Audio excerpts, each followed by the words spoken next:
Welcome back, everyone. This video will discuss the lesson steps of production for your project, and then also how I will grade your final project by showing you the breakdown of each thing I'm looking for.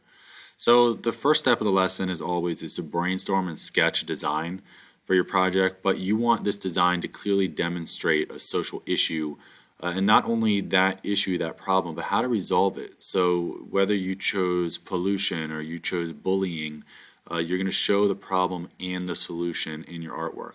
And once you have that sketch, you've brainstormed the entire space of your paper, you then will begin drawing the final product for your design that fills the entire paper and clearly shows your intended message. So make sure that when you're creating your final project, you're showing the subjects, you're showing what they're doing, where they are, and then any other relevant details that will support your message. Make sure that everything is clear to the viewer.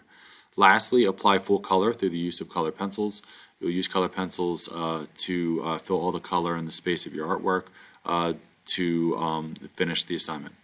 The final grade for the project is that first you clearly demonstrate a social issue, a contemporary issue, something that's current through the use of color and text.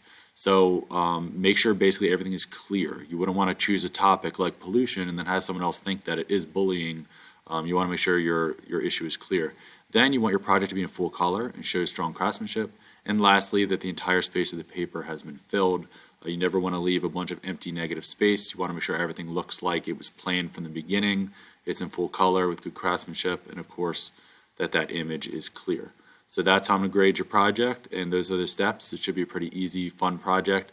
I would advise choosing a social issue that you feel strongly about, that you want to add in your artwork, something that you can either relate to or you just feel, again, really passionate about to add in your art. All right, so that is all I have. Once you're done this video, please begin the day one folder so you can be introduced to the project and get started with everything you need. All right, I look forward to working with you all on this project, and I will be talking to you all soon. All right, bye guys.